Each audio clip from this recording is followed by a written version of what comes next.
माझ्या वडिलांची मिराशी गा देवा, तुझी चरण सेवा पांडुरंगा. माझ्या आईबापांची मिरास आहे, माझ्या वाडवडिलांनी मला दिलेली ही संस्कारांची शिदोरी इस्टेट आहे की तुझ्याकडे काही मागायचं नाही, काही मागणे आम्हा अनुचित. आता आम्ही तुझ्याकडे काही मागूच शकत नाही. आमच्या वाडवडिलांनी घालून दिलेली ही रीत आहे, आम्ही नाही मागू शकत. भगवंत म्हणले तरी पण मागा, माझ्या इच्छेकरता मागा. तुकोबराय म्हणले नको देवा, सगळं दिलंयस. जुनं गीत आहे बघा, नारदीय कीर्तनामध्ये एवढं थोडं आम्हाला मोकळीक असते बरं का, तरी मी वारकरी कीर्तनातून बऱ्याचदा धाडस करते, नाही असं नाही. जे वांछिले ते तू दिले, सगळं तर दिलंस की. जे जे कल्पलं, जे जे इच्छा केली ते तू दिलं. उत्तम देह दिला, संसार दिला, प्रपंच दिला, घर दिलं, दार दिलं, शेती दिली, सगळं दिलं, सगळं दिलं. अजून काय हवं? जे वांछिले ते तू.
देव अनादि आहे. काय म्हणाले? देव अनादि आहे, देव आदि आहे, त्यांनी सगळं आपल्याला दिलंय. मग देव अनादि आणि आपण सगळे, देव अनादि आपण सगळे नादी. सोपं की काढून टाकायचा. आपण कुठल्या ना कुठल्या नादात अडकलेले कायम कायम. त्यामुळे मग पारावर बसणारी मंडळी, थोडं माफ करा मी स्पष्ट बोलते, जरा माझ्यापेक्षा मोठी माणसं इथं आहेत, पण माऊलींना ओवी का द्यावी लागली? येथ वडील जे जे करीती तया नाम धर्म ठेवी. ती वडिलांवर, मोठ्या माणसांवर खूप मोठी जबाबदारी असते. पण पारावरची जुनी जाणती मंडळी जर हातात पत्ते घेऊन देशभराच्या गावाभराच्या चर्चा करत असतील तर कॉलेजला जाणाऱ्या पोरांनी बघायचं काय आणि शिकायचं काय? त्यामुळे देवाने इतकं सगळं दिलेलं असताना उत्तम आयुष्य, उत्तम जीवन परमेश्वरांनी दिलंय, मग त्याच्याकडे काय मागायचं? म्हणून म्हटलं देव अनादि, आपण नादी आहे. छंद एकच लागावा भगवंतांचा. मी गातो नाचतो आनंदे, वेडा झालो मी तव छंदे. तुकोबरायांना लागला होता, माऊलींना लागला होता. काय माऊलींचं ध्येय होतो? ज्ञानोबरायांचा हेतू परमार्थाचा विचारला ज्ञानोबरायांना. कशासाठी इथं आलेत? माऊली म्हणतात एकाच कारणाकरता मी इथं आलोय. अवघाची संसार सुखाचा करीन, आनंदे भरीन तिन्ही लोक. कशा करता आलो? जाईन गे माये तया पंढरपुरा, जाईन गे माये तया पंढरपुरा, जाईन गे माये तया पंढरपुरा, जाईन गे माये तया पंढरपुरा, जाईन गे माये तया पंढरपुरा, जाईन गे माये तया पंढरपुरा, जाईन गे माये तया पंढरपुरा, जाईन गे माये तया पंढरपुरा. भेटेन माहेरा आपुलिया, भेटेन माहेरा आपुलिया, जाईन गे माये तया पंढरपुरा, जाईन गे माये तया पंढरपुरा.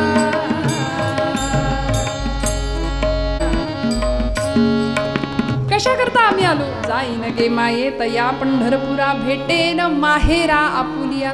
माझ्या येण्याचं इप्सित आहे, मला सगळा संसार सुखाचा करायचा आहे, हे ज्ञानोबरायांचं ध्येय होतं. आनंदाचे आवारू मांडू जगा, हे माऊलींचं ब्रीद होतं इथं येण्यामागचं. वास्तविक येण्याचं काही कारण नव्हतं. ज्ञानदेवा चित्ती हरिपाठ नेमा, मागील या जन्मा मुक्त झालो. मागच्या जन्मात आम्ही मुक्त झालोय, पण तरी सुद्धा आलो. कशा करता? आनंदाचे आवारू मांडू जगा, सगळ्या जगाला आनंद द्यावा, तिन्ही लोक आनंदाने भरून टाकावेत, अवघा संसार सुखाचा करावा. हे माऊलींच्या येण्याचं ब्रीद होतं. आता आपण स्वतःलाच प्रश्न विचारायचा, मी इथं का आलोय? माझ्या येण्याचं ब्रीद काय? लोकांना त्रास द्यायला? म्हणजे आपली सरकारची धोरण आहेत, पाणी अडवा पाणी जिरवा. आम्ही धोरण अवलंबले, याची अडवा त्याची जिरवा. जुन्या काळी एक सिरियल लागायची बघा दूरदर्शनवर, पांढरा म्हणजे ब्लॅक अँड व्हाईट टीव्ही असायचा. आता हे जुन्या माणसांना माहिती, आमची पिढी भाग्यवान की आम्हाला जुनंही पाहायला मिळालं आणि नवंही पाहायला मिळालं. आमची पिढी 80-90च्या दशकातली खूप भाग्यवान आहे. इथं असतील त्यांना कळेल. आपण कलर टीव्ही पण पाहिला आणि रंगीत टीव्ही पण पाहिला. आपण लँडलाईन पण वापरला, फोन नव्हता तोही काळ आपण पाहिला, आणि आता एकदम स्मार्टफोन सुद्धा आपण पाहतोय. या नवीन पिढीला तो आनंद नाहीये जो आपण अनुभवलाय. जुन्या माणसांनी जो काळ अनुभवला तो त्यांचा सुवर्ण काळ होता.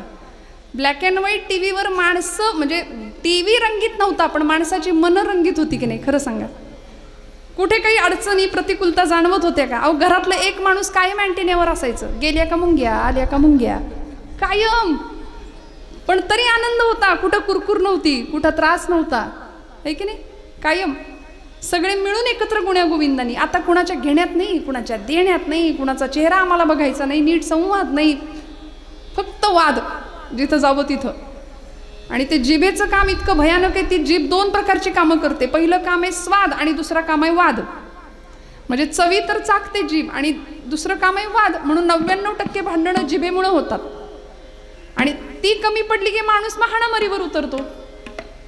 नाही हो, माऊलींनी खळांची व्यंकटी सांडो असं मागणं मागितलं, मैत्र जीवांचे ही अपेक्षा केली. मग इतकं व्यापक हृदय असलेल्या संतांना जेव्हा विचारलं जातं की काहीतरी मागा, तेव्हा तुकोबराय म्हणतात, देवा मला खरंच काही नकोय, खरंच काही नकोय. द्यायचं असेल ना, हेची भावी माझी आस, जन्मोजन्मी तुझा दास.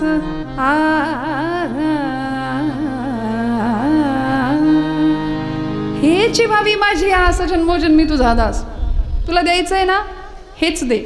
मग शब्द नुसता हे नाही वापरला. महाराज म्हणाले हेची. जिथं च येतो ना, चकार, तिथं निश्चय दर्शवला जातो. भाषेमध्ये चकार हा निश्चयाची भूमिका देतो. हेची व्हावी माझी आस, हेची दान देगा देवा. का? कारण मला तुझं दास्यत्व दे, मला पंढरपूरची वारी दे. पंढरीचा वार करी वारी चुकोने दिहारी. मला तुझं दास्यत्व दे, माझी हीच इच्छा आहे. कारण जीवनामध्ये आलेल्या सुखदुःखांच्या पलीकडं आनंदरूप जी अवस्था आहे ना, ती आम्ही तिथं अनुभवतो. कारण भगवंत आनंद अद्वय नित्य निरामय जे का निज ध्येय योगी यांचे आनंद स्वरूप परमात्मा आहे. मग त्याला बघण्याकरता आम्हाला त्याच्या गावाला जावं लागेल. काय करेल मग तिथं गेल्यानंतर? जाऊ देवाची या गावा, जाऊ देवाची या गावा, जाऊ देवाची या गावा, जाऊ देवाची या गावा,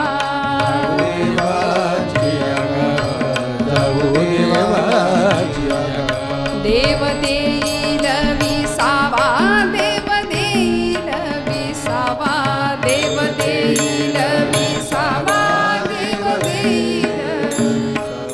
देवा सांगू सुख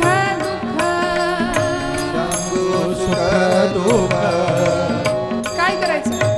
भगवंताच्या जवळ गेल्यानंतर परमेश्वराला काय सांगायचं? प्रापंचिक माणसाला सुख दुःख सांगत बसायचं नाही. बघा, संसारी माणूस एकमेकांना भेटल्यानंतर, बारीक वाजवा, संसारी माणूस एकमेकांना भेटल्यानंतर एकमेकांना चाचपतो. माझं चुकत असेल तर खरं सांगा. आता आजपासून प्रयोग करा. 2 माणसं एकमेकांना भेटली, पहिला प्रश्न विचारतात, कसं काय चाललंय, बरं आहे का? बरोबर? आपला सर्वसाधारण प्रश्न, कसं आहे तुमचं, बरं चाललंय का? पुढचा प्रश्न येतो, पूर्ण उत्तर येतं, बरंच चाललंय म्हणायचं. चाललंय आपलं रडत खडत. मग विचारणाऱ्या माणसाला फार बरं वाटतं की चला, म्हणजे आपलंच बिघडलंय असं नाही, याचंही बिघडलंय. संसारी माणूस असाच असतो, म्हणून दुःख त्याला नाही सांगायचं, ते ट्रॅफिक जास्त वाढवतात. म्हणून दुःख आणि सुख कुणाला शेअर करायचं? देवा सांगू सुख दुःख, देवा सांगू सुख दुःख, देव निवारील भूक, देव निवारील भूक, देव निवारील भूक, देव निवारील भूक. तुका म्हणे आम्ही बाणे, या देवाची लढीवाळे. काय करायचं? लढीवाळ होऊन जाता आलं पाहिजे, लेकरू होऊन जाता आलं पाहिजे. संतांनी आम्हाला हे शिक्षण दिलं बघा. अहंता बाजूला सांडायची आणि लेकरू होऊन देवाकडे जायचं. आज सगळा लाखोंचा समुदाय लेकरू बनून चाललाय आईच्या सोबत, माऊलींच्या सोबत. जगाची माय आहे ती. अक्षरशः आईनं आपल्या छत्राखाली घ्यावं. काय निष्ठा आहे, किती मोठी शिस्त आहे आज वारीला, लष्करी शिस्त आहे.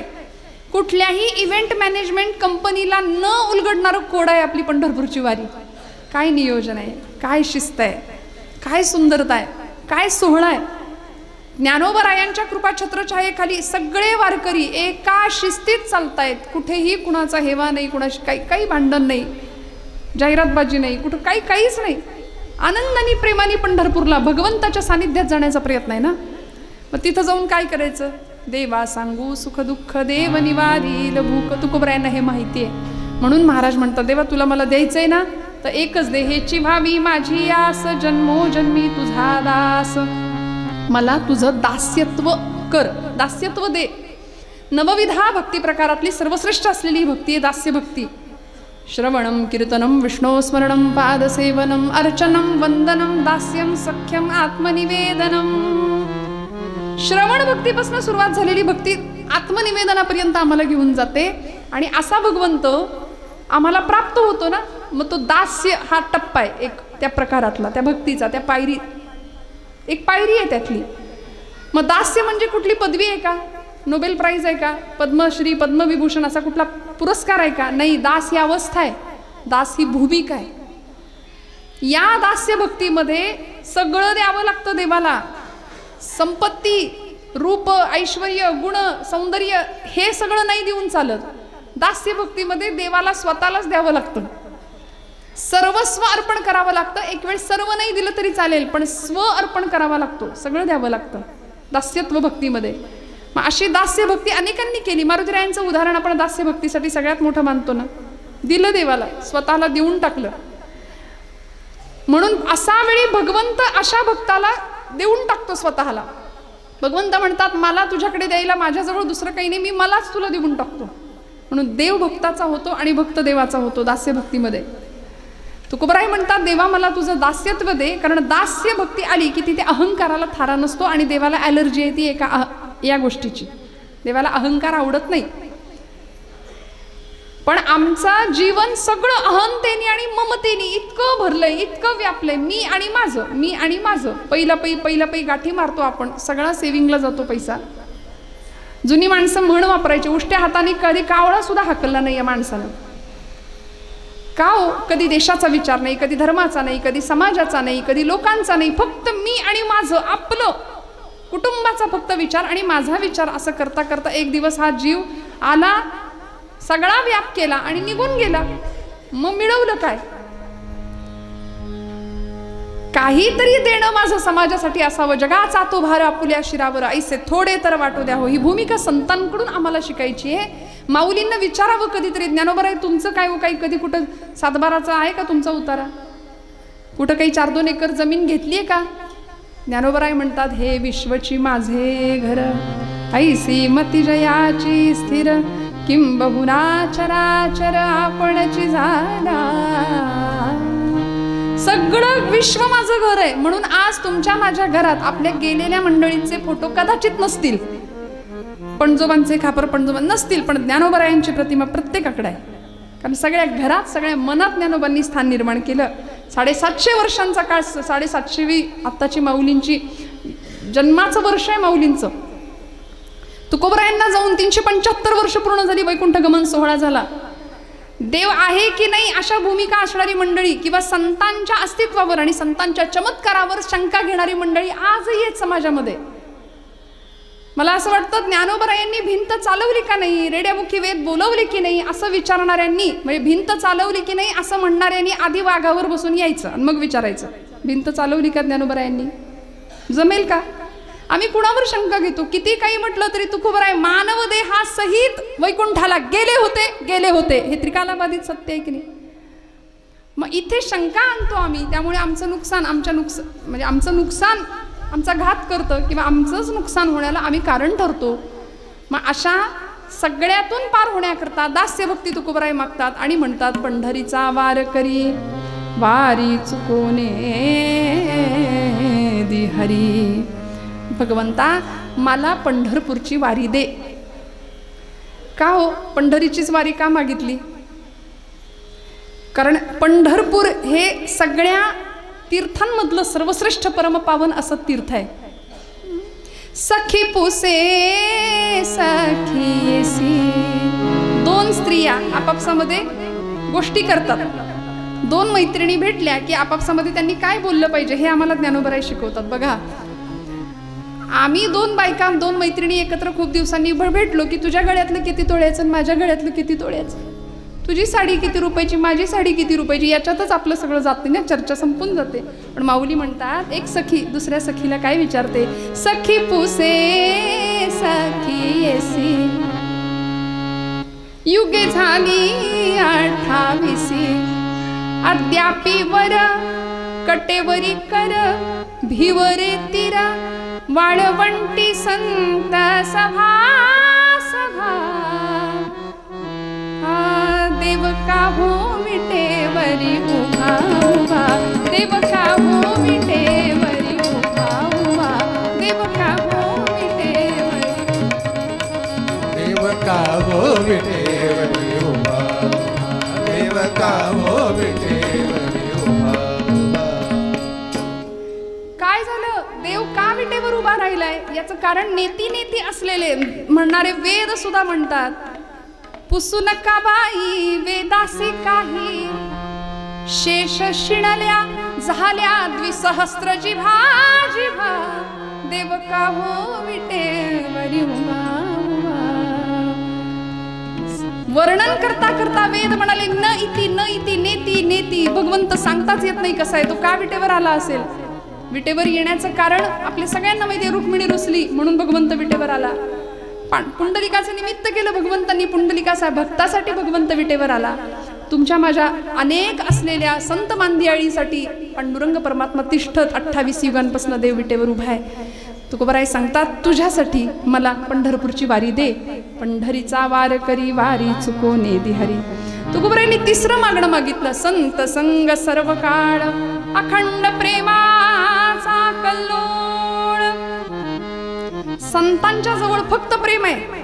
बघा, प्रेम तुम्हाला मला जगात कुठेही सापडणार नाही. खरं प्रेम, खरी माया, खरी ममता फक्त दोन ठिकाणी मिळते, एक आई आणि एक दुसरे संत. एक आई बाप आणि दुसरे संत. पित्याच्या ठिकाणी प्रेम मिळेल, मातेच्या ठिकाणी प्रेम मिळेल आणि संतांच्या ठिकाणी प्रेम मिळेल. म्हणून ज्याला कोणी नाही ना, जो अनाथ आहे त्यांनी ठामपणे समजून जावं ज्ञानोबा माझी आई आहे आणि तुकोबा माझा बाप आहे. ज्याला कुणीच नाही त्यांना ज्ञानोबा आहेत, तुकोबा आहेत. म्हणून माऊलींची भाषा ज्ञानेश्वरीतली आईची भाषा आहे आणि तुकोबांची गाथेतली भाषा ही बापाची भाषा आहे. बघा, आहे की नाही? नित्य पठणात नित्य वाचनात असणाऱ्या मंडळींना मी काय म्हणते ते लक्षात येईल. आईची भाषा आहे. जरा एकही शब्द कठोर नाही माझ्या ज्ञानेश्वरी माऊलींचा. म्हणजे येरवी तरी मी मूर्खू असं म्हणणारे ज्ञानोबा आहे. मूर्ख म्हणायचं झालं तर स्वतःला म्हणून घेतात आणि तो मूर्ख सुद्धा उकारांत वळवतात, मूर्खू म्हणतात. तो सुद्धा टोचला नाही पाहिजे शब्द. आणि आपल्या बाबतीत बोलायचं झालं तर मूर्ख शब्दापासून आपला स्टार्टर असतो, तो तिथनं सुरुवात होते आपली. मग तुला बघून घेतो तुझं बघतो, मग जे काय असतं ते आता ज्याचं त्याला माहिती, मी काही बोलणार नाही. वितभर जमिनीच्या तुकड्यासाठी एकमेकांचा खून पाडणारे सख्खे भाऊ आज समाजामध्ये आपण पाहतोय. इतकी भीषण भयानक परिस्थिती आहे. का ज्ञानोबांच्या गावाला जायचं, का ज्ञानोबांच्या चरित्राकडे, का तुकोबरायांच्या चरित्राकडे आमची पिढी गेली पाहिजे. आज माझ्या तरुण भावंडांना मला नेहमी सांगावं असं वाटतं, आईला आई आणि बापाला बाप म्हणणारी माणसं नाहीयेत. पंढरपूरची विठाई स्वतःला आई का म्हणून घेते? कारण आई किंवा माता, माऊली हा शब्द माय जगन्नाथ, बाप जगन्नाथ, अनाथांचा नाथ जनार्दन म्हणून तो स्वतःला आई आणि पिता या भूमिकेमध्ये बघतो आणि सगळ्या जगाचं त्या पद्धतीने रक्षण करतो. इथे माता आणि पित्याचं महत्व आम्हाला संत सांगतात. बघा, घरामधला एखादं बाप निघून गेल्यानंतर, आता लोमटे परिवाराचा हा कार्यक्रम आहे, एका पित्याचं निधन आहे ना, ते निघून गेले, इहलोकीची यात्रा संपवली. आमचे शिवाजी भाऊ लोमटे, नेताजी भाऊ लोमटे हे त्यांचे 2 पुत्र आहेत, 2 मुलं आहेत. त्यांच्या माध्यमातून खरं तर आपण सगळे आज इथं जमलोत. मला तुमच्या दर्शनाचा योग आज वाट्याला आलाय. पित्याचं जाणं हे घरातलं खूप मोठी पोकळी निर्माण होते. का डोक्यावरचं छत्र निघून गेल्याची भावना त्या पुत्राला किंवा त्या मुलीला होत असते ना. जगी ऐसा बाप व्हावा, त्याचा वंश मुक्तीस जावा.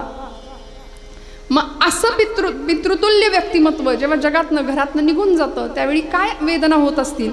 मग अशा वेळी आमच्या संतांना आम्हाला पित्याची महती सांगावी लागते की आज गेल्यानंतर आम्हाला एखाद्या व्यक्तीची किंमत कळते. आहे तोपर्यंत आम्हाला त्या व्यक्तीची किंमत कळत नाही. मी माझ्या तरुण भावंडांना नेहमी सांगते किंवा आपण व्यापामध्ये, व्यवहारामध्ये, शिक्षण, नोकरी, धंदा करता करता लग्न झालं, प्रपंच सुरू झाला आणि आईबापांच्या जवळ बसणंच विसरून गेलो आम्ही. कधीतरी ना चुकून, मला माफ करा, मी थोडं तुम्हाला उपदेशात्मक नाही पण विनंती करते की कधीतरी तुम्ही खूप मोठे झाले असाल, अगदी 50 वर्षाचे असाल, पण तुमची आई आहे आत्ता घरात, कधीतरी आईजवळ बसायचं, तिचा सुरकुतलेला हात हातात घ्यायचा आणि काही नको तिला, फक्त विचारायचं, आई तू कशी आहेस, जेवलीस का ग, काही लागत नाही, काही नाही लागत. पित्याला विचारायचं, बाबा कसे आहे, काही लागत नाही हो. म्हणजे त्या आईने काही काळापूर्वी तुम्हाला मांडीवर घेऊन स्तनपान केलेलं असतं आणि ती आई फक्त त्या स्पर्शाला, म्हणजे किती दिवसात तो स्पर्श सुद्धा आपण अनुभवलेला नसतो, स्पर्श सुद्धा अनुभवलेला नसतो. विचार करा माझ्या बोलण्याचा. आपण कधीतरी तिला स्पर्श करूया, तिला मिठी मारूया, तिला जवळ घेऊया, तिचा हात हातात घेऊया आणि फक्त विचारूया आई कशी आहेस. म्हणून आईचं आणि पित्याचं महत्त्व सांगताना नामदेव महाराज म्हणतात की देवाला जर शोधायचं असेल ना तर देव कदाचित विटेवर नाही सापडायचा. नाही ज्याला पंढरपूरला जाता आलं ना त्यांनी घरात आपल्या माता पित्याकडे जायचं, त्याच्या चरणावर डोकं ठेवायचं आणि नामदेव महाराज सांगतात, माता विठ्ठल, पिता विठ्ठल. विठ्ठल कुठे पाहता येईल? आईच्या चरणात विठ्ठल दिसेल, पित्याच्या चरणात विठ्ठल दिसेल. बाप निघून गेल्यानंतर मग पिंडाला कावळा शिवत नाही म्हणून हळहळ व्यक्त करण्यापेक्षा आहेत तोपर्यंत त्यांची किंमत राखूया. माझ्या तरुण भावंड नेहमी मी सांगत असते की तुम्ही, आमच्या आईबापाला काही कळतच नाही, जणू काही आपण कुठून ढगातून पडलो वरती आणि इतका ॲटिट्यूड. आमच्या आईवडिलांना काही कळत नाही, आमचे आईबाप अडाणी आहेत. अरे अडाणी असले तरी अनुभवाचं विद्यापीठ आहे घरात त्यांच्या रूपाने. तुझ्या वडिलांनी टाकलेल्या पेट्रोलवरती आम्ही गाड्या अशा सुंदर पळवतो आमची पोरं. मला असं वाटतं, त्यांना असं वाटतं का की आम्ही खूप ओव्हर स्मार्ट आहे किंवा हँडसम डॅशिंग असं दिसतो. तुम्ही डॅशिंग नाही, तुम्ही मूर्ख दिसता. कारण वाऱ्याशी स्पर्धा करत गाड्या पळवणारे आमची पोरं एका सेकंदात होत्याचं नव्हतं होऊन घरामध्ये येतात आणि आई बापा समोर नको त्या अवस्थेत लेकराला बघावं लागतं. 9 महिने 9 मास जिनी हृदयामध्ये, पोटामध्ये रक्ताचं सिंचन करून वाढवलं, काय दृश्य पाहावं लागतं. कुठेतरी सावध होऊया आणि आपला जन्म सार्थकी कसा लागेल याचा विचार करूया. नामदेव महाराज सांगतात, देवाला कुठं पहा, माता विठ्ठल, पिता विठ्ठल, माता विठ्ठल, पिता विठ्ठल, पिता विठ्ठल, माता विठ्ठल, पिता विठ्ठल, बंधू विठ्ठल, गोत्र विठ्ठल, बंधू विठ्ठल, गोत्र विठ्ठल, तीर्थ विठ्ठल, क्षेत्र विठ्ठल, तीर्थ विठ्ठल, क्षेत्र विठ्ठल.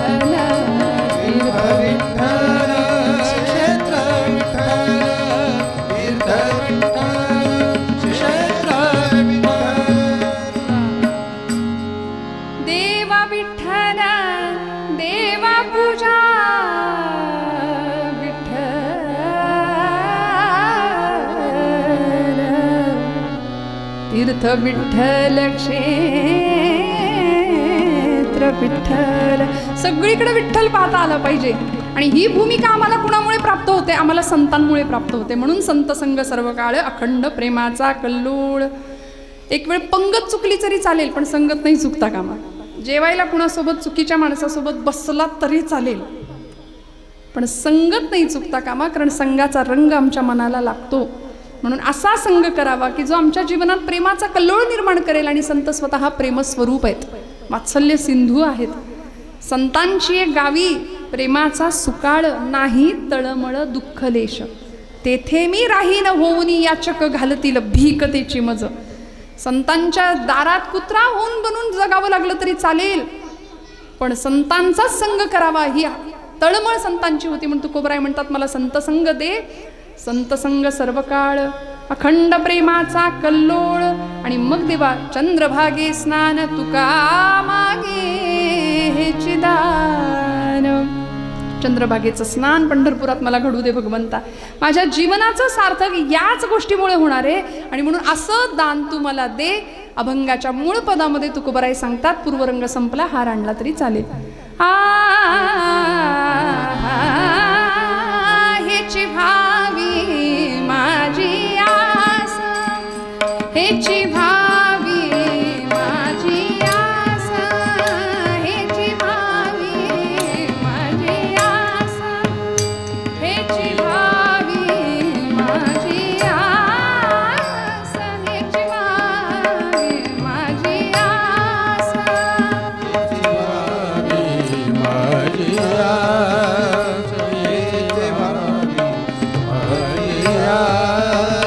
जन्मोजन्मी तुझा दास, जन्मोजन्मी तुझा दास, पंढरीचा वारकरी, पंढरीचा वारकरी, पंढरीचा वारकरी,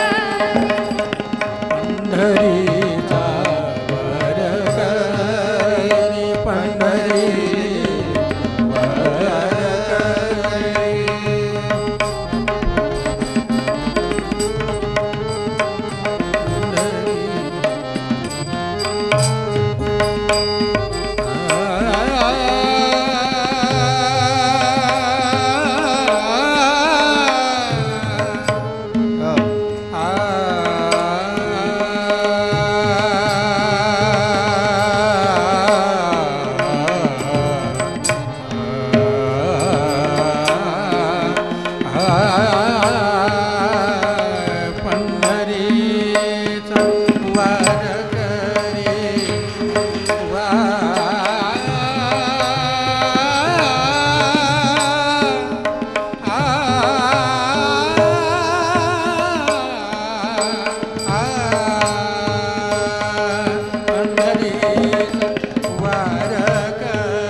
न दे रे ना दिम न दे रे ना दिर दिर तुम दिर दिर दिर दिर ता रे तारी दे दिम तन न दिर दिर ता नो त दे रे ना दिम तन न दिर दिर ता नो त दे रे ना दिम तन न दिर दिर दिम तन न दिर दिर दिम तन न दिर दिर ता नो पंढरीनाथ भगवान की जय. कथेच्या नियमानुसार थोडा वेळ हरिनामाचा गजर करूया. गोड हाताने टाळी, मुखाने नाम घ्यायचं. खणखणीत आवाजामध्ये सगळ्यांचा आवाज आला पाहिजे. रंग रंग पांडुरंग रंग विठ्ठला, रंग विठ्ठला. बोला, हात वर करा. सगळ्यांचा आवाज उद्या. हो, रंग रंग पांडुरंग रंग विठ्ठला, रंग विठ्ठला. टाळी टाळी सगळे म्हणा. रुक्मिणी समेता पंढरीनाथा, रुक्मिणी समेता पंढरीनाथा, भक्तिरंग विठ्ठला पांडुरंग विठ्ठला, भक्तिरंग विठ्ठला पांडुरंग विठ्ठला. ओम विठ्ठला ओम विठ्ठला.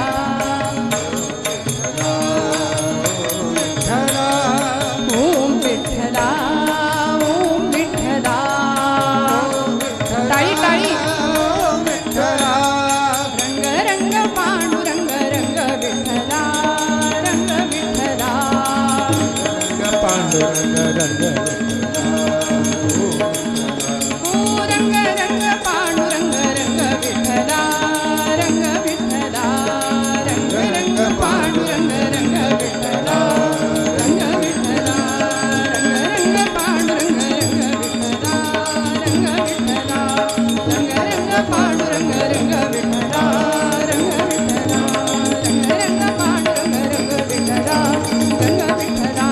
रंग विठ्ठला रंग विठ्ठला. हो रंग विठ्ठला. पंढरीनाथ भगवान की जय.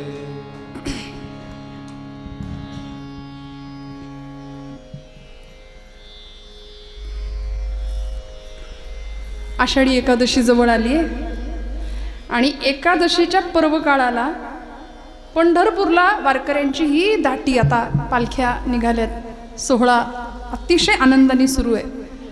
आणि पंढरपूर तिकडे, पंढरपुरामध्ये पंढरीश परमात्मा विटेवर उभा आहे, कटेवर हात ठेवलेत, आपल्या भक्तासाठी तिष्ठत उभा आहे. आणि तिकडून आईसाहेबांनी हळूच विचारलं, का हो? आता त्यांचा संवाद होतच असेल की नाही का?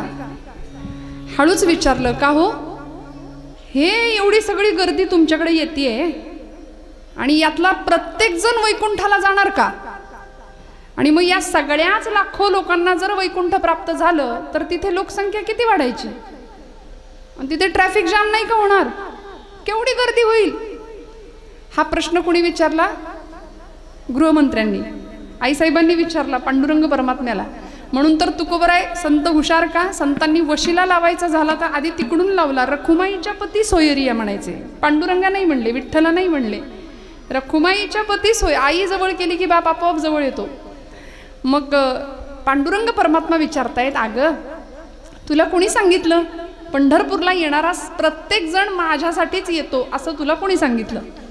कारण या गर्दीमध्ये हौशे गौशे आणि नवशे सगळे असतात. हे मला काही ठाऊक नाही का? सगळे येतात.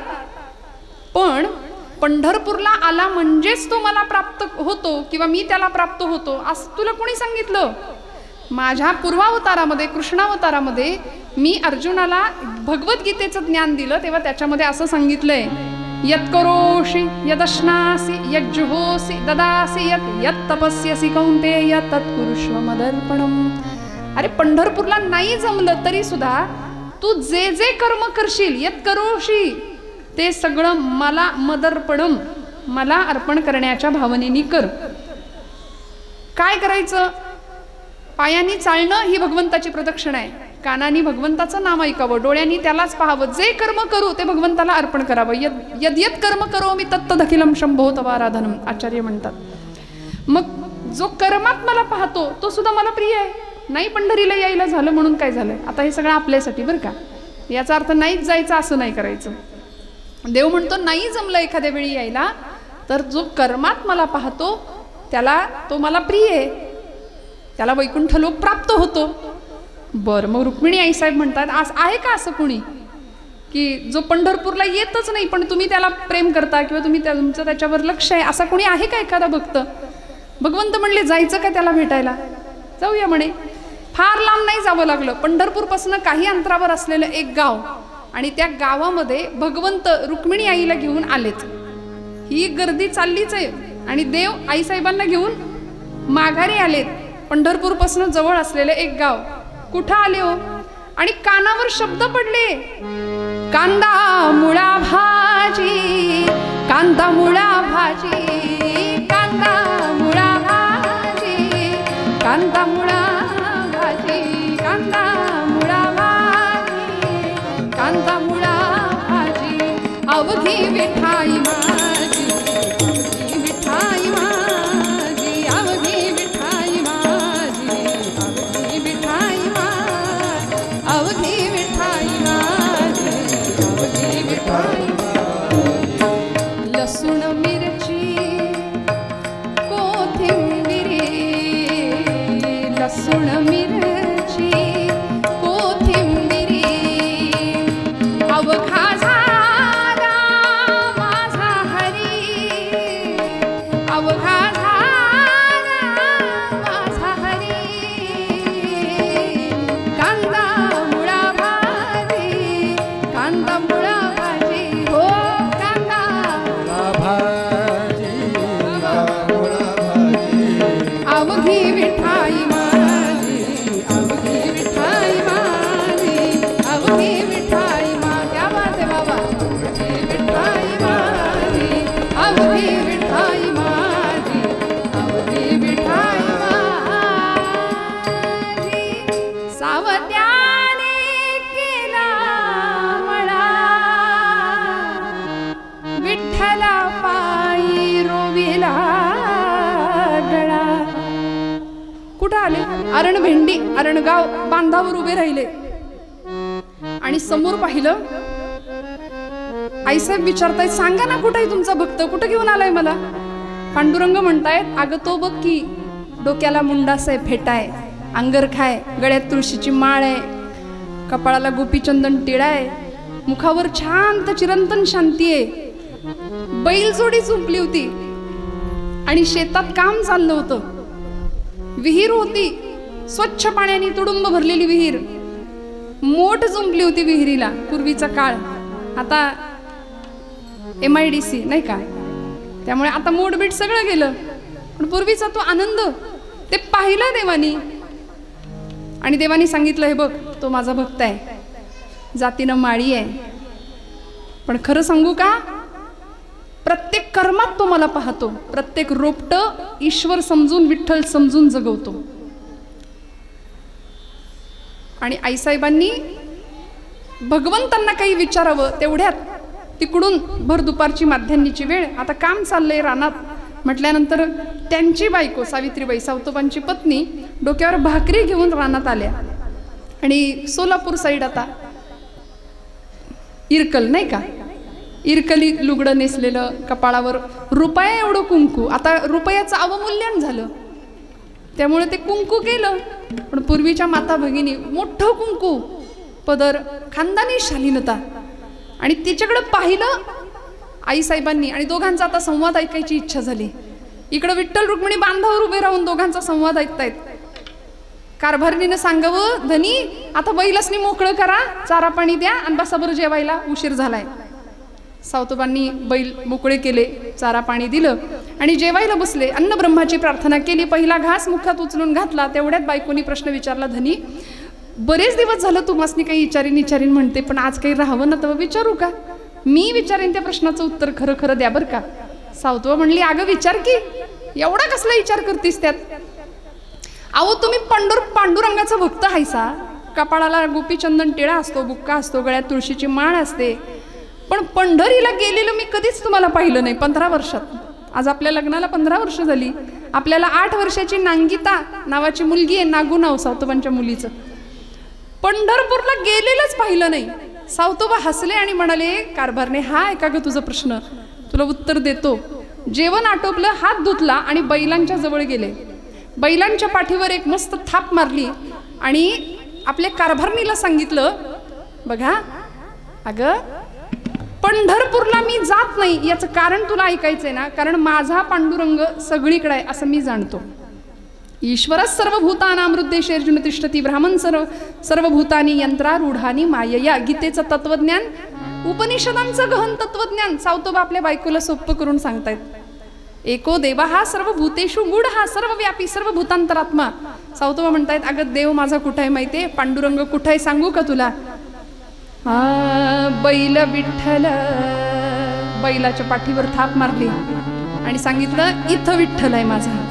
शेत विठ्ठल, बैल विठ्ठल, शेत विठ्ठल, बैल विठ्ठल, शेत विठ्ठल, विश्व विठ्ठल गे.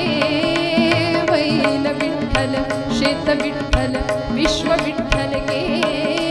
विठ्ठल वाणी मोठ काळी ती बी विठ्ठल गे. विठ्ठल वाणी मोठ काळी ती बी विठ्ठल गे. बैल विठ्ठल, शेत विठ्ठल, विश्व विठ्ठल गे.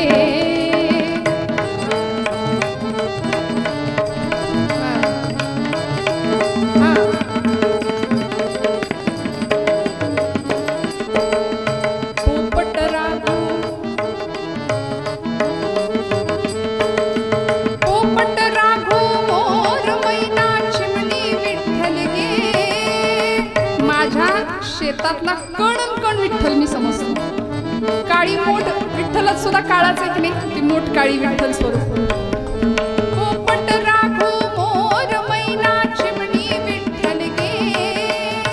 चिमणी वाणी नागू माझी, चिमणी वाणी नागू माझी ती मी विठ्ठल गे.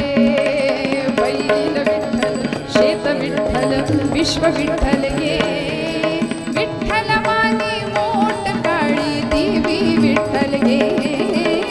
विठ्ठल वाणी मोठ काळी देवी विठ्ठल गे.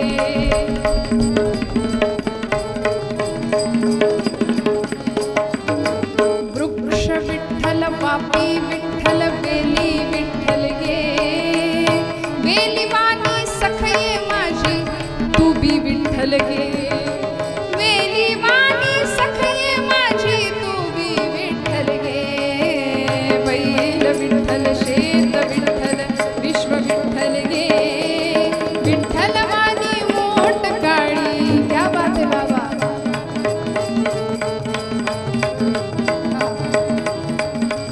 सर्व चराचर सूर्य चंद्र गे. सर्व चराचर सूर्य चंद्र गे. गमते विठ्ठल गे. विठ्ठलाचा दास सावत्या त्यो बी विठ्ठल गे. विठ्ठलाचा दास सावत्या त्यो बी विठ्ठल गे. बैल विठ्ठल, विश्व विठ्ठल, विश्व विठ्ठल गे. विठ्ठल वाणी मोठ काळी देवी विठ्ठल गे. विठ्ठल वाणी मोठ काळी देवी विठ्ठल गे. देवी विठ्ठल गे. देवी विठ्ठल गे. सगळं विठ्ठल. अगं संसारामध्ये माझ्या आधाराने राहणारी तू, एखाद्या वृक्षाच्या आधाराने जशी वेल राहते ना, तशी सावित्री तू सुद्धा विठ्ठल स्वरूप. माझ्या घरात असलेली माझी नांगिता ती विठ्ठल स्वरूप, सगळंच विठ्ठल स्वरूप. बघा ना, प्रपंचात भांडणं होतील का? बायकोला विठ्ठल मानायचंय, जमेल का? इकडं विचारते. सावतोबांनी मानलं तू विठ्ठल स्वरूप आहे, तू म्हणशील ते. आता हे आहेत तरी मी बोलते, तू म्हणशील ते. तसं तर पूर्व दिशा सगळी इकडचीच असते नाही का? घरात सुद्धा आपलाच आवाज असतो की नाही? हो म्हणा ना. बरं जाऊ दे, तुम्ही म्हणा. घरात आमचाच आवाज असतो की नाही? इकडे घरात या वर्गाचाच आवाज असतो की नाही? मग सावतोबा म्हणाले, तू विठ्ठल स्वरूप, शेत विठ्ठल स्वरूप, सगळं विठ्ठल स्वरूप आहे, पंढरपूरला जायचं कशाला? आणि त्याही मागचा एक भाव असा सुंदर होता की हजारो दिंड्या आपल्या मळ्यावरनं पुढं जातात, मग आपण त्यांना शिधा पाणी देतो. हजारो माणसं आपल्या मळ्यात बसतात, जेवतात, त्यांच्या मुखातनं साक्षात पांडुरंग जेवतो, अशी माझी श्रद्धा आहे. मग आपणच पंढरपूरला गेलो तर या लोकांच्या मुखात पांडुरंग उपाशी राहील ना, इथे पांडुरंग उपाशी राहील. म्हणून म्हणाले आता कर्म इथंच भगवंताला पाहायचं, म्हणून पंढरपूरला जात नाही. हे सगळं बायकोला कळलं, पण 8 वर्षाची त्यांची मुलगी होती, ती मागणं धावत आली, असं खांद्यावरून हात गळ्यात मिठी मारली आणि सांगितलं, बाबा बाबा, अहो माझ्या सगळ्या शेजारच्या मळ्यातल्या मैत्रिणी, ती यमी, ती ठकी, ती बनी, सगळे पंढरपूरला चाललेत. बाबा चला ना आपण पण जाऊ, यंदा पंढरपूरला मला जायचंय, मला घेऊन चला. 8 वर्षाची नांगिता म्हणते. आता पत्नीला सांगितलं, आता हिला काय सांगायचं? अधिकार तैसा करू उपदेश, मग हिला पटलं पाहिजे. म्हणून सावतोबा सांगतात, नागू अगं आपण पंढरपूरला जात नाही. बाबा का जात नाही? कारण पांडुरंग आपल्या मळ्याचा मालक आहे ग, त्यांनी आपल्याला सांभाळायला, कुळ म्हणून सांभाळायला हा मळा दिलाय. काय म्हणलात बाबा? पांडुरंग आपल्या मळ्याचा मालक आहे? आम्हाला माहिती नव्हतं. नाही, खरं तर सगळ्या जगाचा मालक तोच आहे. खरं सांगा, एक पिता काय असतो? आपल्या लेकीला सांगत होता, पांडुरंग या सगळ्याचा मालक आहे. आपण सगळं करतो, पण आपल्याला कधी कळणार की या सगळ्याचा मालक तो आहे? आपण मी आणि माझं एवढ्यातच बसलो ना. त्या नागूला सांगितलं, आपण आपल्याला हा मळा देवानी सांभाळायला दिलाय, मग त्यांनी दिलेलं काम सोडून आपण जर गेलो निघून तर तो नाही का रागवणार आपल्यावर? आपल्याला जाता नाही येणार. नागू, देवा बाबा, पांडुरंग मळ्याचा मालक आहे, पण मग कधी खंडणी वसूल करायला येत नाही, कधी वाटा मागायला येत नाही, त्याला तर मी कधी पाहिलंच नाही. आणि सावतोबा बोलून गेले, नागू तू त्याला बोलाव, तू बोलाव, मग तो येईल. मुखातनं शब्द बाहेर पडला आणि या पोरीने मनावर घेतलं. 8 वर्षाची मुलगी. नवमीचा दिवस होता. नवमी, दशमी आणि एकादशी. आता एकादशीला पंढरपुरामध्ये ही अलोट गर्दी लोकांची, भक्तांची. नवमीच्या दिवशी हिने संकल्प केला की पांडुरंग मळ्यात आला पाहिजे, मळ्याचा मालक आहे ना, पांडुरंग आला पाहिजे. म्हणून अन्नाचा कण आणि पाण्याचा थेंब पोटात घेणार नाही, हा निश्चय केला, संकल्प केला. आणि भाजी अशी खुडली, पेंड्या बनवल्या आणि परकराचा ओचा त्या ओच्यात त्या घेतल्या आणि वाटेत येऊन उभी राहिली. 8-10 वर्षाचं वय. वाऱ्या चालल्या होत्या, दिंड्या येत होत्या. आता काही दिंडी मालक थोडे उलट्या काळजाचे असतात, जरा धाडस करून बोलते नाही का, ते असतात. आमचे गुरुजी सांगायचे, माळ असते गळ्यात, माळेला मणी 108, पण तेवढ्या खोड्या असतात काहींकडे, त्याचं काय करायचं? त्यामुळं लेकरामध्ये पांडुरंग नाही दिसला हो. ती उभी राहिली अशी वाटेमध्ये आणि समोरनं दिंडी आली. वारकरी दादा, काय ग मध्ये उभी राहिली, चल बाजूला हो. अहो दादा, ही भाजी आहे ना, ही आमच्या मळ्यातली आहे आणि आमच्या मळ्याचा मालक पांडुरंग आहे. मग एवढी भाजी त्याला पोच कराल का हो? एवढी भाजी त्याला घेऊन जाल का? त्यांनी तिला असं ढकललं, चल बाजूला हो म्हणले. बाप तर कधी जात नाही पंढरपूरला आणि तुझी ही भाजी न्यायला आम्हाला काही हमाल गडी समजलीस, चल बाजूला हो म्हणून ढकलून दिलं तिला. ती भाजी सगळी पायदळी तुडवत निघून गेले. नागू रडायला लागली. सावतोबा म्हणतात, एवढ्या लेकरात पांडुरंग दिसला नाही, विटेवर कसा दिसेल? तेच झालं पुढे. अशा अनेक दिंड्या निघून गेल्या. परत तिने भाजी गोळा करावी. दशमी उजाडली तरी कोणी भाजी न्यायला तयार नाही. आणि या पोरीच्या डोळ्यांवर ग्लानी यायला लागली. डोळे खोल गेलेत, पोट खपाटीला गेलं. आई सांगते, नागू थोडं खाऊन घे, अगं थोडं दूध पी, थोडं फळ खा, थोडं भाजी खा, काहीतरी खा. नाही, पांडुरंगाला भाजी पोचल्याशिवाय मी काही खाणार नाही, तो मळ्याचा मालक आहे. सावतोबांनी भगवंताकडे हात जोडले, पांडुरंगा तू शब्द दिलायस, माझ्या मुखातनं तू बोलून गेलास, पांडुरंग येईल, आता तुला यावं लागेल. आणि सहृदय दयागन भगवंतांना वाईट वाटलं. हे लावलं हृदय करुणावत्सल दीन दयागन भगवंत. आणि भगवंत निघाले हो, वारकऱ्याचा वेश घेतला. त्याला काय अवघड आहे, नटनायक नटधारी असलेला परमात्मा. लगेच गळ्यामध्ये विणा अडकवली. 10 दिशांचे दिक्पाल वारकरी टाळकरी म्हणून झाले आणि निघाली भगवंतांची दिंडी. जय विठ्ठल जय हरी विठ्ठल, जय विठ्ठल जय हरी विठ्ठल, जय विठ्ठल जय हरी विठ्ठल, जय विठ्ठल जय हरी विठ्ठल, जय विठ्ठल जय हरी विठ्ठल, जय विठ्ठल. ही भगवंतांची दिंडी चालली. नागूला कळलं, दिंडी आली परत आली समोर. पण आता सावध होती.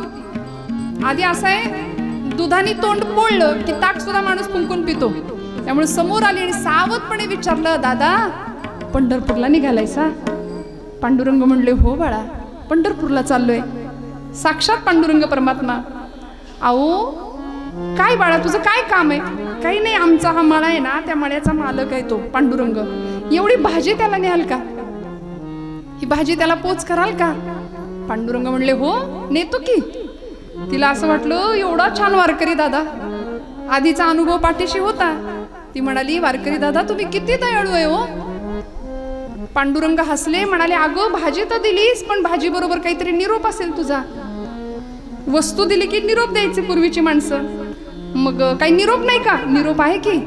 निरोप असा आहे, तुम्ही पांडुरंगाला ही भाजी द्या आणि त्यांना सांगा एकदा कधीतरी मळ्यात ये म्हणाव, बघ कसा चाललंय, राखणी कशी करतो आम्ही, कसा सांभाळतो तुझा मळा. आणि नुसता एकटा येऊ नको, रुक्मिणी आईला घेऊन ये. तिला मी रोज आई जुईच्या फुलांचा गजरा करून देईन. एक छान झोपडी बांधायला सांगेन माझ्या वडिलांना. एकटे येऊ नका म्हणाव, जोडीनी या. भगवंत म्हणले जातो हा. ती म्हणाली वारकरी दादा तुम्ही किती दयाळू, किती प्रेमळ, अगदी माझ्या पांडुरंगासारखे दिसता. भगवंत म्हणले मेकअप चुकलंय की काय माझं? हिने ओळखलं की काय मला? नागू जातो बरं, नेतो म्हणून भगवंत निघून गेले. आणि हिला इतका आनंद झाला, आता निरोप पोहोचणार, भाजी पोहोचणार, म्हणून सगळ्या मळ्यात नाचायला लागली. सगळ्या मैत्रिणींना गोळा केलं. आता येईल, आता येईल, आता येईल आमुचा धनी, आता येईल आमुचा धनी, पंढरपूर सोडून शानी, पंढरपूर सोडून शानी. आता येईल, आता आता आता येईल, आता येईल.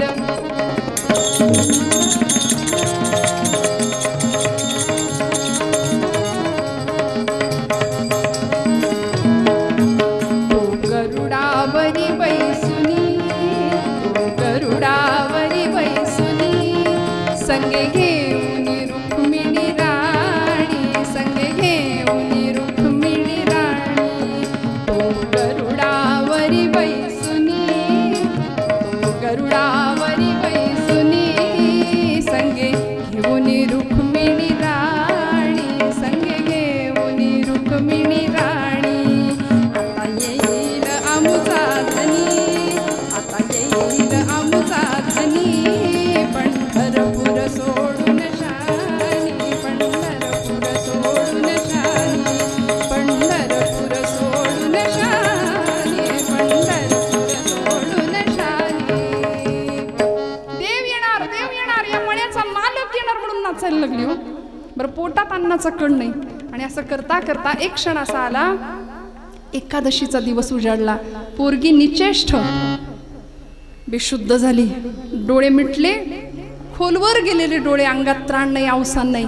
सावतोबांनी असं हातावर घेतले, देवा किती पोरीनं वाट पाहिली तुझी, कधी येशील पांडुरंगा, येशील का नाही येशील रे. पोरगी पोटात अन्नाचा कण घ्यायला तयार नाही, पाण्याचा थेंब घ्यायला तयार नाही. तू शब्द दिलायस ना येतो म्हणून, तुला यावं लागेल. आणि भगवंतांनी तिची ती अवस्था पाहिली, सावतोबांची हाक ऐकली आणि वीट सोडली. देव निघाले. आता देवाला निघायचं तरी कसं? एकादशीचा दिवस, देव एकादशीला तर पांडुरंग विठ्ठेवर पाहिजेच. आणि एकादशीच्या दिवशी जर देवानं वीट सोडली तर सगळ्या संतांना देव दिसणार कसा? आता कुणाचं त्याच्याकडे लक्ष असतं नसतं हा भाग वेगळा आहे, पण अधिकारी संतांना देव दिसला पाहिजे विटेवर. आणि पांडुरंग परमात्म्याच्या पंढरपुरामध्ये हा भक्तीचा जागर, कीर्तनाचा, नामदेव महाराजांचं कीर्तन रंगलंय.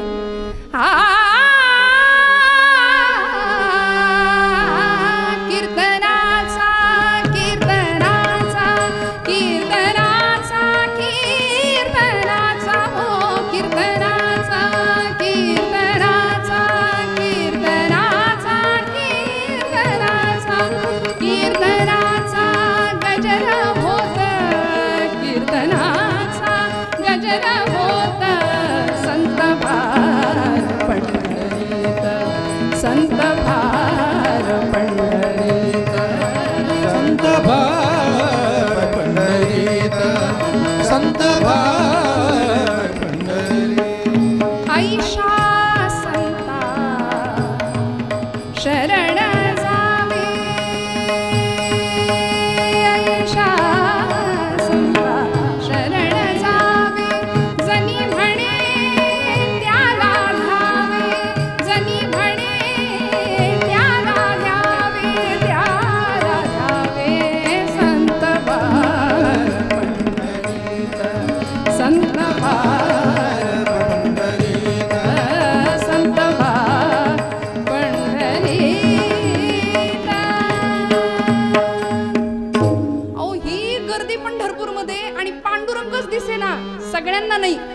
ज्ञानदेवांना नामदेवांना तो दिसेना. ज्ञानोबा माऊली म्हणतायत पांडुरंग नाहीये विटेवर. नामदेव महाराज विचारतायत ज्ञानोबा कुठे गेला असेल, आणि माऊलींनी सांगावं न येणाऱ्या भक्ताकडे गेला असेल. जो कधीच पंढरपूरला येत नाही त्या भक्ताकडे गेल. झालंय 5 मिनिटात संपवणार आहे. मला माहिती आहे घड्याळ पुढे गेलंय, खूपच पुढे गेलंय. 11ला सुरू झालेलं कीर्तन खरं तर 1 ला कमीत कमी संपायला हवं होतं. मी संपवते अगदी 5 मिनिटात. न येणाऱ्या भक्ताकडे पांडुरंग गेलाय म्हणून सगळं पंढरपूर, सगळी संत मांदियाळी पांडुरंगाच्या शोधात सावतोबांच्या मळ्यात पोहोचली. भगवंत आले. मला गोष्ट सांगते, आता आपण सुद्धा घरी गेल्यावर एक विडा घ्यायचा मस्तपैकी. आपण एवढं तर करू शकतो ना, देवाला ठेवायचंय हृदयात, मस्त धारदार घ्यायचं शस्त्र, छातीत देवाला ठेवायचं. जमणार आहे का? नाही ना. अहो हृदयबंदी खाना केला आता विठ्ठल कोंडीला. हे त्यामागचं कोडं उलगडलंय जनाबाईंनी. सावतो म्हणतात 60वीला हरी जिही हृदय मंदिरी तुकोबाई म्हणतात, त्यांची सरली येर झार झाला सफल व्यापार. देवाला हृदयात साठवता येतं. सावतोबांनी साठवलं. आणि सगळे संत ज्यावेळी तिथं आले मळ्यात त्यावेळी म्हणाले सावतोबा पांडुरंगाला बघायचे. पांडुरंग कुठे आहे सांगा, लवकर त्याला प्रगट व्हायला सांगा. सावतोबांनी हात जोडले. पांडुरंगा बराच वेळ तुझ्यासाठी तिष्ठत उभेत. पांडुरंग परमात्म्याने नागूची समजूत घातली. तिच्या मुखात स्वतः दूध भगवंतानी नागूला पाजले. आणि तिला इतका आनंद झाला, मळ्याचा मालक आला, पांडुरंग आला, पांडुरंग आला म्हणून. सगळ्या संतांना दर्शनाची अपेक्षा केली आणि सगळ्या संतांना पांडुरंग परमात्म्याने या प्रसंगामध्ये दर्शन दिलं. तुकोबराय आम्हाला मूळ पदामध्ये हेच सांगतात की देवा जन्मोजन्मी तुझं दास्यत्व मला दे, चंद्रभागेचं स्नान दे, संतांचा संग दे आणि पंढरपूरची वारी माझ्याकडून घडू दे. हेच मागणं तुकोबराय मागतात. भगवंत दर्शन देतो, भगवंत तिष्ठत उभा राहतो आणि भक्तांच्या मनोकामना पूर्ण करतो. कशा? सगळ्या संतांना या प्रसंगात दर्शन दिलं. झालेली सेवा भगवंत चरणावर समर्पित करत असताना, बोलत असताना काही वेडवाकडं गेलं असेल तर मोठ्या अंतकणाने क्षमा करा. कीर्तनाची वेळ बरीच पुढे निघून गेली, पण तरी सुद्धा आपण एवढ्या संख्येने इथे उपस्थित राहिलात. माझ्या सर्व साथीदार आपल्या गायन मंडळींना, दोनही आमचे कृष्णादादा असतील आणि भगवान महाराज असतील, मनापासून त्यांनाही नमस्कार करते. आपण सर्वच मंडळी, माझ्या सर्व उत्कृष्ट साथीदारांना, परमादरणीय आमचे कापरे बाप्पा असतील, खूप म्हणजे या कीर्तन सेवेसाठी त्यांनी जे काही असं हात धुवून पाठीशी लागणं ज्याला म्हण आहे आपल्या मराठीत, तसं जणू काही केलंय. पण आता काय सांगू, किती मेसेजेस आणि किती फोन, पण तरी सुद्धा ही सेवा इथे घडवायचीच होती काही करून. हा त्यांचा अट्टहास होता. आपण सर्वच मंडळी त्यांना सहकार्य करणारी ठरलात आणि माझ्या परमभाग्याने मला इथे येता आलं, सगळ्यांचं दर्शन घेता आलं. सगळ्यांना नमस्कार करते. भगवंत प्रगट झाला. सगळ्यांना प्रार्थना करून सेवेला विराम देऊया, आरती घेऊया आणि मग थांबूया. भगवंत प्रगट झालेत. निराकार तो निर्गुण ईश्वर कसा प्रगटला असा विटेवर उभय ठेविले हात कटेवर पुतळा चैतन्याचा कानडा राजा पंढरीचा, कानडा राजा पंढरीचा, कानडा राजा पंढरीचा.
पंढरीचा वार पंढरीचा वार वारी चुकून हरी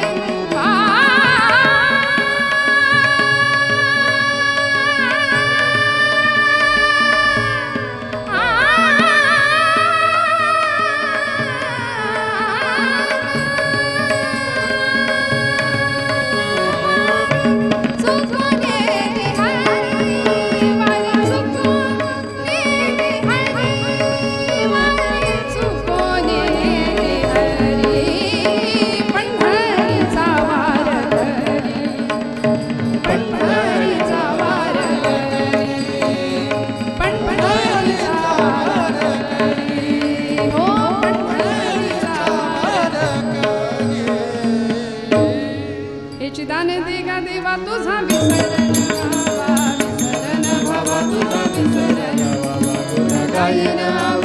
हेची माझी सर्व जोडी माझी सर्व जोडी हेची माझी सर्व नलगे मुक्ती संग संग देई सदा संत संग देई कामणे गर्भवासी सुखे घालावे आमासी घालावे आमासी सुखे घालावे आमासी गुण गाईना आवडी हेची माझी सर्व जोडी माझी सर्व जोडी हेची माझी सर्व जोडी युगे 28 विडवरी उभा भावांगी रखवाई दिव्य शोभा पुंडलिकाचे भेटी परब्रह्माने गा चरणी वाहे भीमा उद्धरी जय देव जय पांडुरंगा वल्लभ राहीच्या वल्लभ पावे जुडगा जय देव तुळशी माळ गळा कटवून काठी कासे पितांबर कस्तुरी लाटी देव सर्वर नित्येती भेटी गरुड हनुमंत पुरोहिता जय देव जय पांडुरंगा